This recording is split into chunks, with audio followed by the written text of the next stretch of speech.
तो comic cone में RDJ नाम का धमाका करने के बाद D23 नाम का एक छोटा सा पटाखा अभी भी बाकी था और लोग सोच रहे थे कि इसमें मार्वल अपनी बाकी बची हुई स्लेट को भी रिवील करेगा, लेकिन धोखा। छोटी गंगा बोल के नाले में कुदा दिया। बिकॉज उन लोगों ने लिटरली टॉय स्टोरी 5, ज़ूटोपिया, फ्रोजन 3 जैसे अपने एनिमेटेड प्रोजेक्ट से कवर करना शुरू किया और फिर धीरे धीरे करके स्टार वॉर्स पे गए और फिर मार्वल के ऊपर। And to be honest I was expecting a bit more, लेकिन इसके बाद जो मुझे देखने को मिला वो भी एपिक शिट से कम नहीं था। मैं बात कर रहा हूँ डेयरडेविल बॉर्न अगेन की, जिसका ट्रेलर इस वाली स्क्रीनिंग में दिखाया गया, लेकिन एक एक करके बात करेंगे सब चीजों पे। स्टार्टिंग ऑफ विद अवतार का थर्ड पार्ट जो कि अगले साल 2025 दिसंबर में रिलीज होगा और इसके कुछ कॉन्सेप्ट आर्ट्स वगैरह को भी दिखाया गया, जिससे हमको ये समझ में आता है कि मूवी जो है वो पैंडोरा की वोल्केनिक साइड पे भी फोकस करेगी। जो माउंटेन्स और वोल्केनिक ट्राइब्स होती हैं वो हमको इस मूवी में देखने को मिलेंगे और मूवी का नाम भी सही है, फायर एंड ऐश।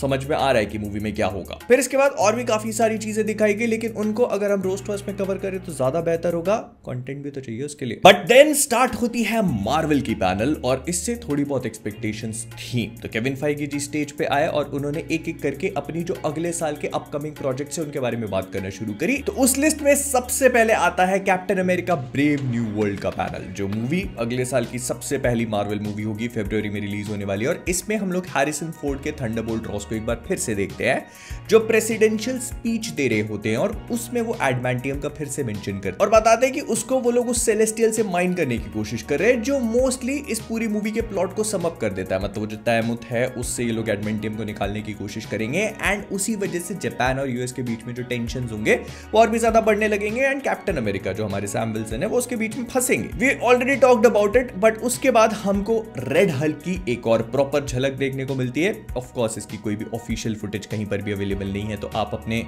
गुप्त सूत्रों से पता लगा सकते हैं अगर चाहो तो। बट इससे कुछ चीजें समझ में आ गई। सबसे पहले तो रेड हल्क का सीजीआई अभी प्रॉपरली पॉलिश्ड हुआ नहीं है और इसीलिए मैं कहता हूं जब तक अच्छे से कंप्लीट ना हो जाए इतने हजारों लोगों के सामने नहीं दिखाना चाहिए, क्योंकि आप उसे लोगों के सामने स्क्रीन पे प्ले कर रहे हो, लोग अपने फोन के कैमरे से उसी स्क्रीन को शूट कर ले रहे हैं, तो क्वालिटी और भी ज्यादा एपिक हो जाती है। बट हाँ, इससे ये भी समझ में आ गया कि हैरिसन फोर्ड जो है उनके थंडरबोल्ट रॉस ने पोडियम पे पब्लिक स्पीच के टाइम पर रेड हल्क में ट्रांसफॉर्मेशन दिखा दिया है, तो मतलब पूरी दुनिया को पता चल जाएगा कि ये रेड हल्क बनता है, हमारा प्रेसिडेंट रेड हल्क है। फिर इसके बाद आते हैं अगाथा ऑल अलोंग की पैनल के ऊपर, जिसमें इन लोगों ने अगाथा का नया ट्रेलर रिलीज कर दिया।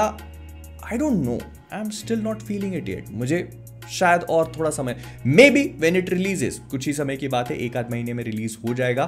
तो जब इसके पहले एपिसोड एयर होते हैं, may be that is when it will hit me. और फिर आता है मार्वल का वो बच्चा जिसे वो पता नहीं कब से पैदा कर चुके हैं, लेकिन लोगों के सामने लेके नहीं जाते। नहीं, मैं आर्मर वॉर्स की बात नहीं कर रहा, मैं बात कर रहा हूं आयरन हार्ट की। तो आयरन हार्ट की पूरी टीम स्टेज पे आती है और इसका ट्रेलर प्ले हो जाता है, जो ऑफ कोर्स पब्लिकली अवेलेबल नहीं है, क्योंकि ये तो और भी ज्यादा बाद में रिलीज होगा 2025 में कभी। और अगर मैं इसकी फुटेज की बात करूं तो इसका डिस्क्रिप्शन आपको थोड़ा बहुत दे देता हूं।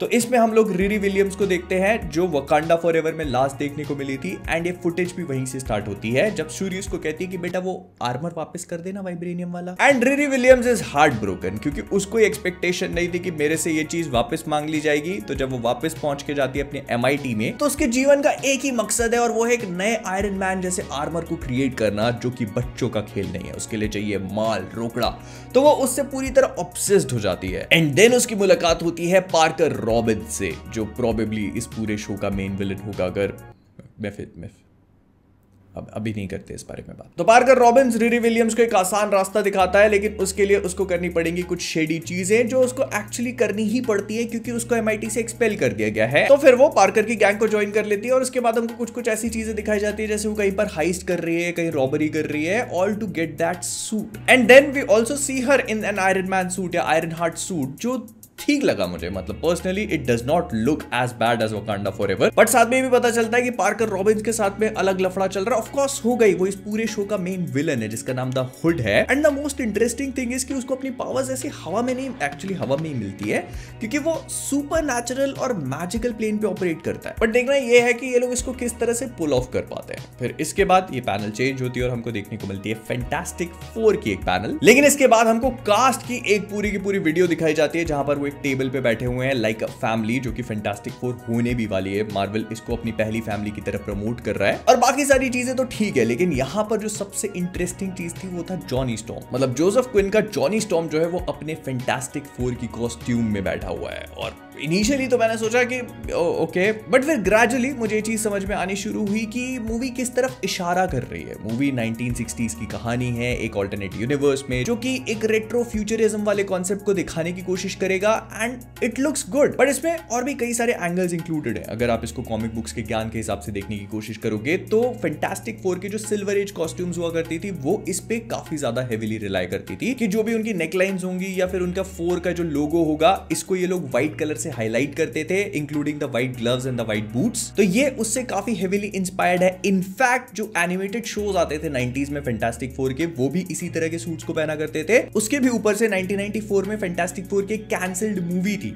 उसमें भी इन लोगों ने ब्लू एंड व्हाइट कलर के सूट्स पहने थे। So this does not come out of the blue. Fantastic four माना अब की कॉमिक बुक्स में उतने व्हाइट हाइलाइट्स या एक्सेंचुएशन पे रिलाई नहीं करते, लेकिन ये पहले के टाइम पे हुआ करता था और ये मूवी भी पहले की है। So this sets up an interesting aspect की जो कॉस्ट्यूम्स हैं किस तरह की देखने को मिलेंगी। और अगर आप इसको वो जो काफी टाइम पहले कॉन्सेप्ट आर्ट रिलीज किया गया था फैंटास्टिक फोर का, उनकी कॉस्ट्यूम से कंपेयर करके देखते हो तो ये कंप्लीटली डिफरेंट है, क्योंकि उसमें जोसेफ क्विन का जो जॉनी स्टॉर्म था उसको कॉलर दिया गया था और उनमें से किसी में भी इतना ज्यादा व्हाइट कलर मौजूद नहीं था। So now we get an idea कि ये क्या होने वाला है अगर ये ऑफिशियल कॉस्ट्यूम है तो। नहीं तो पता चल रहा है मार्वल वाले यहां पे भी अपना काटने को बैठे हैं। प्लस अगर आप नोटिस करो, बिकॉज आई नोटिस, तो यहाँ पे जॉनी स्टॉर्म को ब्लॉन्ड कलर कर दिया गया है। सो इससे ये भी समझ में आ रहा है कि लोग कॉमिक बुक एक्यूरेसी की तरफ थोड़ा ज्यादा रिलाई कर रहे हैं, which necessarily does not mean it is a good thing, but I kind of like it. फिर उसके बाद आने वाली मूवी थंडरबोल्ट्स का कोई भी ट्रेलर या कोई भी मेंशन नहीं किया गया। एक इमेज जरूर दिखाई गई थी, एक जो सिजल रील चलती है उसमें येलेना की, तो उससे हमको उसका लुक समझ में आ जाता है, बट अदर देन दैट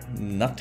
तो इसके बाद हम लोग मूव ऑन कर जाते हैं इस पूरे इवेंट की सबसे बड़ी हाईलाइट पे, जो था Daredevil born again. And I have to say मजा आ गया। This was some epic shit. I mean इंसानों के शरीर में 206 हड्डियां होती है और इस ट्रेलर को देख के मेरे शरीर में 207 थी। तो ऑफ कोर्स ये वाला ट्रेलर भी पब्लिकली रिलीज नहीं किया गया। जो थोड़ी बहुत फुटेज स्क्रीन्स वगैरह पे देखने को मिल रही थी वही थी, बहुत ज्यादा कुछ समझ में नहीं आया, लेकिन फिर भी जो कुछ था मैं आप लोग को बता देता हूं। जब इसका क्लियर वर्जन रिलीज किया जाएगा तब एक अलग माहौल बनेगा इसको देखने में, ब्रेक डाउन करने में, बट फिर भी थोड़ी बहुत तो बात करेंगे। तो सबसे पहले तो इसको देखकर ये समझ में आया कि ये Daredevil born again is not something different. ये वही चीज है जो हम लोग नेटफ्लिक्स पे देख रहे थे। इनफैक्ट ऐसा फील हो रहा था कि उसी का कंटिन्यूएशन है।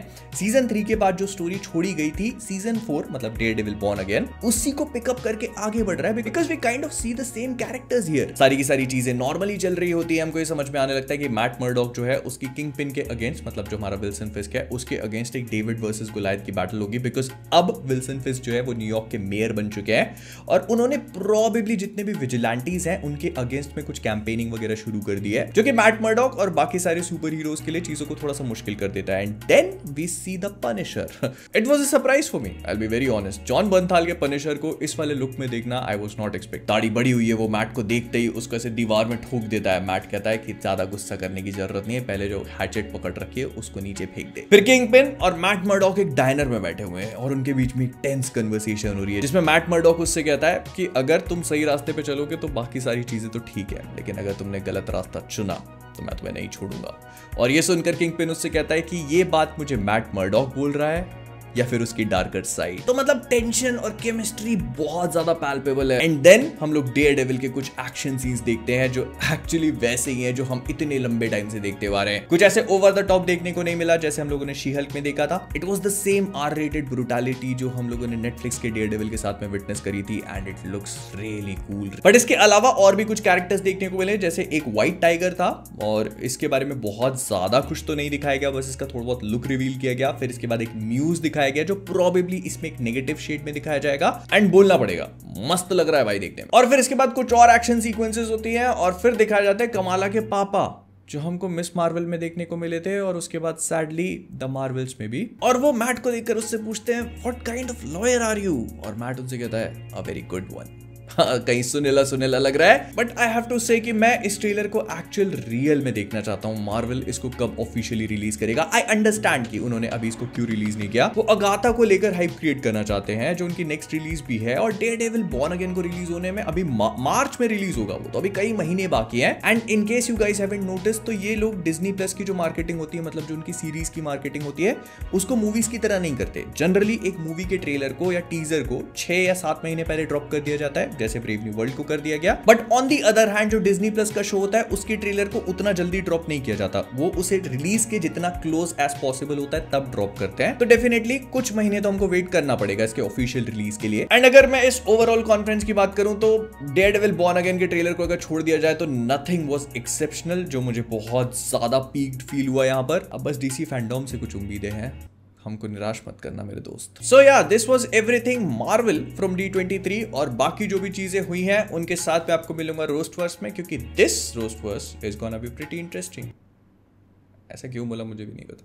नहीं कैंसिल क्या, ऐसा कुछ नहीं है, वही रोस्टवर्स होगा जो हर हफ्ते होता है, कुछ हफ्तों को छोड़ के। लेकिन अगर आप अपनी जिंदगी में कुछ इंटरेस्टिंग चाहते हो, जैसे मुझे पता नहीं, आपके लिए जो भी इंटरेस्टिंग हो, अगर आप चाहते हो कि वो इंटरेस्टिंग हो जाए, वीडियो को लाइक करो और सब्सक्राइब भी नहीं करते हो, क्यों बोलता हूँ ये सब।